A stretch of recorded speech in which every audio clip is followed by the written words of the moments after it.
Há um livro muito bonitinho do Cardeal Martini, coitadinho, hoje eu acho que nem fala direito. Ele está com avançado, Parkinson, muito avançado. Nem sei se ele funciona agora a cabeça dele. Mas quando ele estava ainda acessível, ele teve uma conversa com um jornalista alemão, muito interessante, foi traduzido em português também, e ele diz assim, eu tentei encontrar essa frase, não consegui achar mais, mas eu tenho certeza que eu li no livro isso. Ele diz, quando eu tenho uma dúvida, alguém me pergunta uma coisa que eu não sei, a primeira coisa que eu me pergunto é assim, o que faria Jesus se estivesse nessa situação? Com toda sinceridade e simplicidade, eu faço várias vezes isso.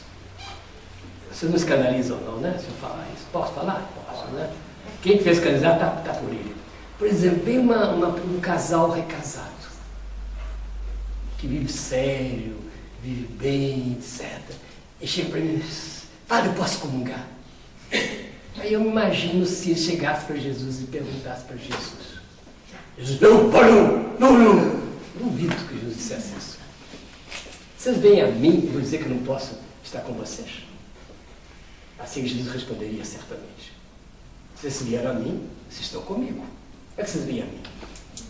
Então, quem que sou eu para responder diferente de Jesus? Mas eu falo baixinho, só para vocês aqui, é segredo de confissão. Entende? Quer dizer, eu acho que essa é uma das intuições profundas do Vaticano II. Quer dizer, ir realmente ao Jesus histórico. Eu pego aquele caso daquela mulher surpreendida em adultério, aquela mulher de 5 maridos, que a samaritana tinha 5. Não é uma recasada assim, não, ela recasou 5 vezes. Ganhou do Ronaldinho, entende? E ele se revela a ela Messias. Dos poucos lugares onde Jesus queria Messias, foi para essa mulher. Madalena, há uma discussão, porque aquela questão de expulsão de demônio não quer dizer que seja capeta, não. Qualquer mulher inteligente naquela época era julgada meio anormal. Vocês todos têm um capeta naquela época. É uma questão cultural. Então é uma questão que eles achavam que a mulher devia estar submissa ao marido ou ao pai. Ou prostituta. As 3 vocações da mulher só existiam 3 possibilidades. Ou ela estava sujeita ao marido, primeiro ao pai, estava em casa, casava ao marido, ou ia para a rua, era prostituta. Tinha outra saída, 3 vocações só a mulher. Maria Madalena provavelmente vai ser uma mulher um pouco mais livre, um pouco mais culta. Não é, por isso que não fosse casada. Não estava mais sujeita. O pai nem era prostituta. Era Maria Madalena. Ela ficou tão entusiasmada por Jesus, essa não é a versão, eu mandei para Jesus, perguntei, mas não respondeu.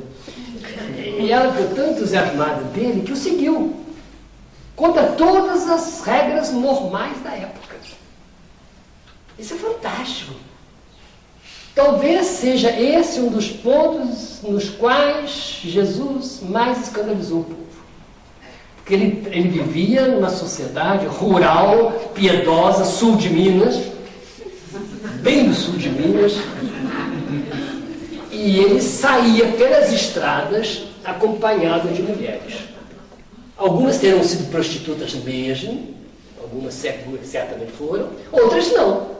Outras eram mulheres livres. Ora, uma mulher livre naquela época seguir um jovem de 30 anos, porque hoje Jesus fala, olha, o filho de Deus. Naquela época não, gente, era um homem de 33 anos.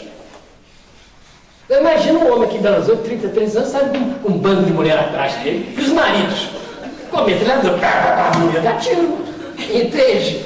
Isso que aconteceu no tempo de Jesus. Então, isso devia ter sido algo imensamente chocante. Interessante que ontem mesmo eu estava lendo isso, nos maiores exegetas atuais, Maio americano, e ele falando isso, né? Que um dos pontos nos quais, através dos quais Jesus mais tocou a cultura piedosa, campesina, camponesa daquela época, foi ser seguido. E o evangelista não as chama discípulas, porque não existia essa palavra em hebraico.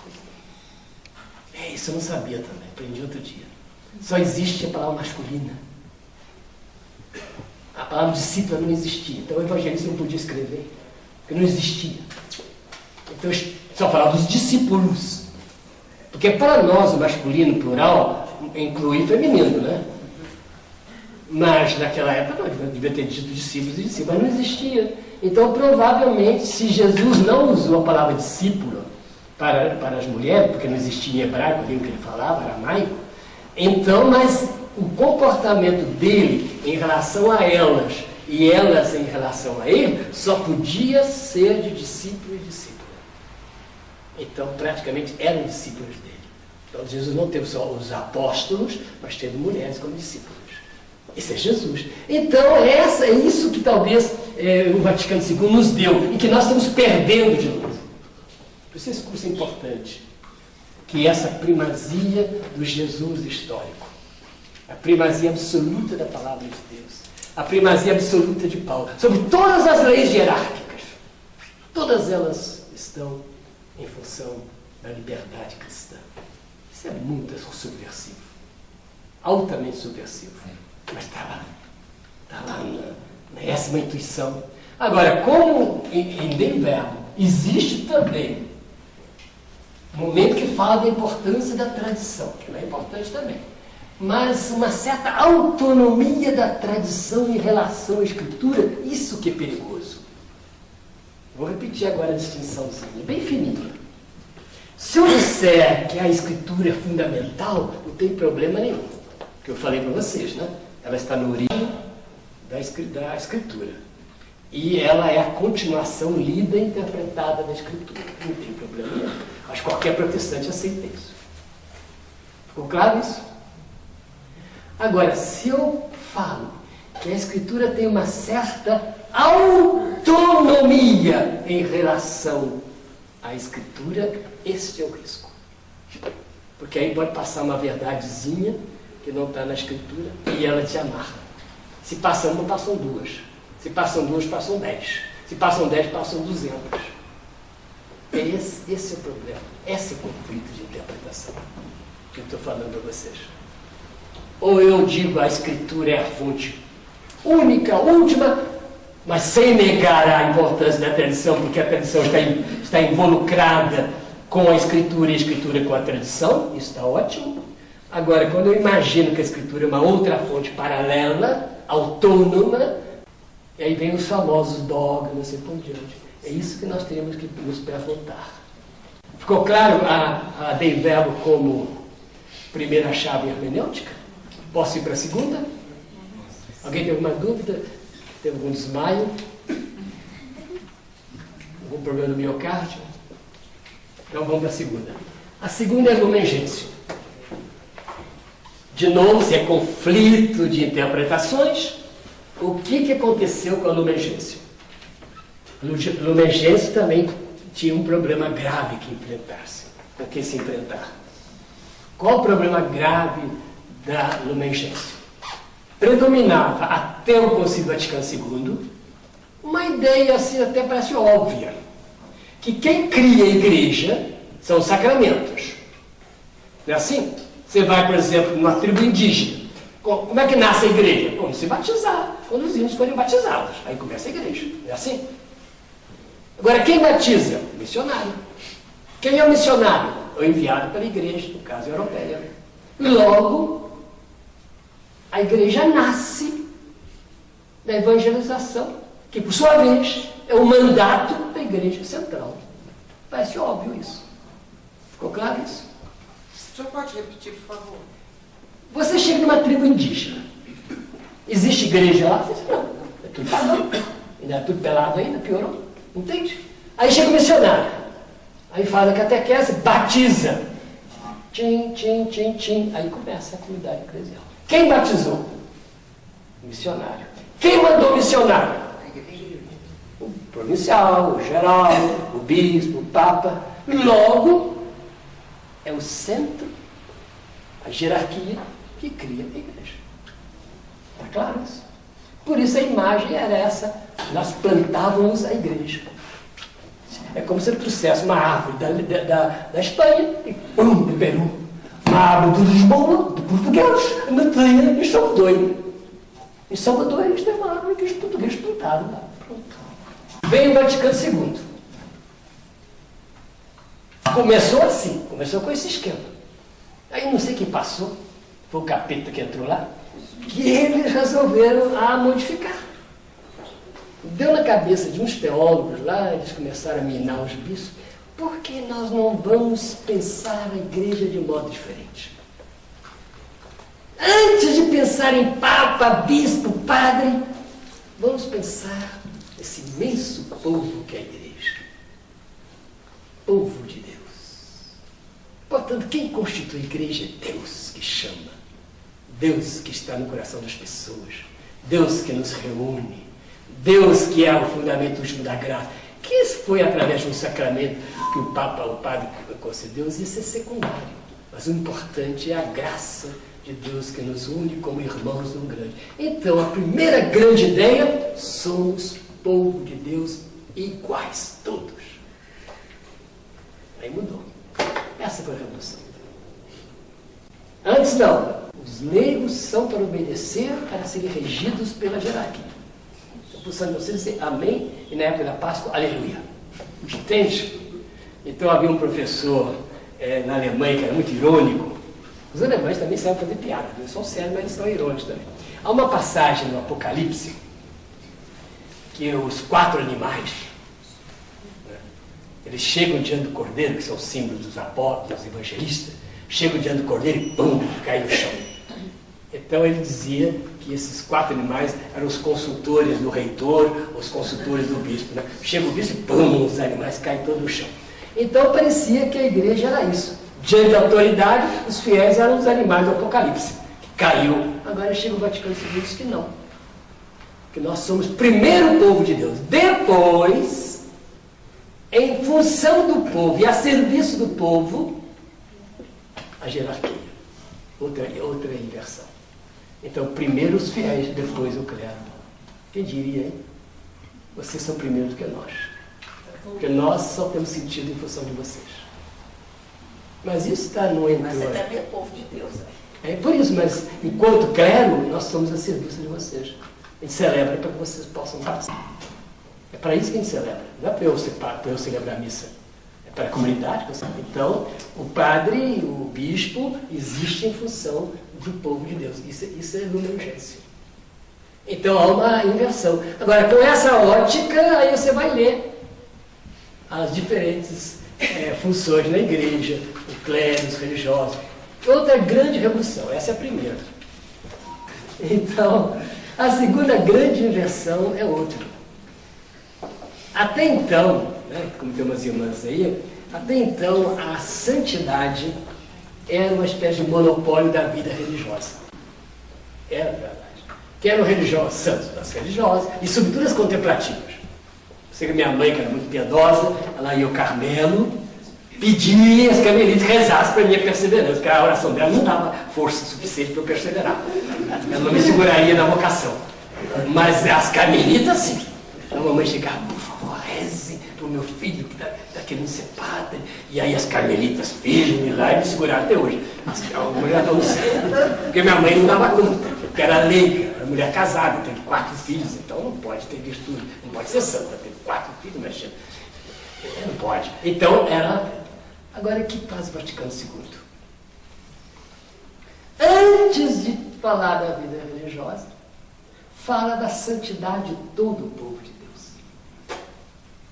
Depois é que vai falar da vida religiosa. Depois. Agora dizer que a vida religiosa procura ser santa, mas antes tem um capítulo inteirinho sobre a santidade de todo cristão. Mas isso vocês não podem imaginar. Parece que isso é óbvio hoje. Mas naquele momento, em 60 e 63, isso era uma revolução. Porque o próprio leigo, coitado, ele se demitia da santidade, porque isso é para padre, isso é para freira. E os religiosos olhavam, os diocesanos também. Vocês são diocesanos, não são santos, não. Santos somos nós, os jesuítas, que temos votos, etc. Vocês, diocesanos, que nem padre secular, por isso chamar padre secular. Nós éramos religiosos, eles eram seculares. Mas hoje não gosta, hoje chama-se diocesano, ficou bonito. Eles melhoraram de título. Antes era padre secular. Você ainda conhece a expressão padre secular, não conhece? Agora não pode falar isso não, é padre diocesano. Entende? Para quê? Porque o Vaticano II modifica também a concepção. Terceiro ponto, que a Lumen Gentium revoluciona. Os católicos, por muitas razões até bonitas, foram isolando cada vez mais Nossa Senhora da Igreja, colocando um pouco acima de tudo. E para alguns até acima de Jesus. Eu tive um padre espiritual que dizia isso. Ele brincando, não, fala sério. Jesus não resolve, quem resolve é Maria. E a gente pedia sempre para Nossa Senhora, porque Jesus não resolve. Entende? Então, isso ofendia o quê? O aspecto ecumênico. Então, havia essa sensibilidade ecumênica. Lembra que eu falei para vocês que dos 92 documentos do concílio, 91 foram rejeitados, só um foi aproveitado, não é isso? E eles tinham feito um documento sobre Nossa Senhora, à parte, separado. Ia ser um dos documentos, né? Então, aí veio a questão ecumênica. Aqueles ecumênicos começaram a agitar as massas. Não pode, vai ofender os protestantes, colocar Nossa Senhora assim fora da igreja, como se ela fosse tudo. Então, houve a sugestão de transformar esse documento num capítulo da Lumen Gentium. E isso foi votado e foi aprovado. E, de fato, é um capítulo. Agora, o que eu não falei vai ser isso agora. Isso eu falei outra vez, me lembro. Quando se fez isso, passaram-se duas grandes ideias para frente. Primeira ideia, Nossa Senhora só é inteligível dentro da igreja. Nossa Senhora só é inteligível dentro da igreja. Ela é mãe da igreja, ela é a nossa mãe, mas enquanto igreja. Então não tem sentido nenhuma devoção à Nossa Senhora que nos separasse da igreja. Portanto, uma espécie de mito, de uma quase idolatria, como se... Não. Nossa Senhora nos faz ser mais igreja porque ela é igreja. Agora, o que é mais bonito é o seguinte. Por que Nossa Senhora é igreja? Porque ela é fundamentalmente a seguidora fiel de Jesus. Hoje é o título que eu mais gosto de Nossa Senhora. Seguidora fiel de Jesus. Para isso ela é modelo para mim. Para que eu seja seguidor de Jesus. Então põe Jesus no centro. Porque esse Lumen Gentium é Jesus. Então a Lumen Gentium faz duas viradas a respeito de Nossa Senhora. Primeira virada, coloca-a na igreja. Aí os protestantes já ficam mais contentes. Eles têm devoção à Nossa Senhora também. Mas a Nossa Senhora, que é aquela que nos faz viver a vida de igreja. E mais ainda, os protestantes ficaram mais felizes ainda com essa ideia. Ela é a seguidora fiel de Jesus. E, portanto, ela teve que aprender a seguir Jesus. Ela teve que errar e corrigir. Quando ele diz Nossa Senhora é impecável, etc., tem que entender as coisas. Quer dizer, ela foi aprendendo. Porque Lucas diz claramente que ela não entendeu o primeiro pito que ela levou de Jesus. Jesus tinha 12 anos. Hein? Não é das boas. Não, naqueles 12 anos, era menininho ainda, Jesus é adolescentezinho, já passou o pito na mãe. Neste abates, não sabias que eu devia estar na coisa do meu pai? Vocês dois devem me procurar aqui no templo? Vocês não sabiam que eu devo estar aqui? E diz Lucas, e eles não compreenderam. Está lá, pode ler no Evangelho. Não foi que inventei não, eu não tinha coragem nunca falar isso, Deus me livre. Mas Lucas escreveu, coitado dele. Então quer dizer que Nossa Senhora teve que aprender a seguir Jesus. E se a gente fosse realista, ela terá levado muito susto. E o pior de todos, quando Jesus vai embora sem casar e sem criar família. Isso era impensável. Impensável.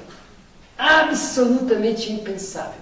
No tempo dele, um homem, 30 anos, capaz de trabalhar, vai ser vagabundo, vai andar, não tem família, não tem casa, e feliz da vida. Seguido por uns homens e por umas mulheres. Coisa horrorosa. Ele era um hippie. Era uma espécie de um hippie, andava descalço, né, certamente. Só tinha uma roupa, não podia nem trocar. Só tinha uma túnica. Entende? Quer dizer, e Maria teve que pensar.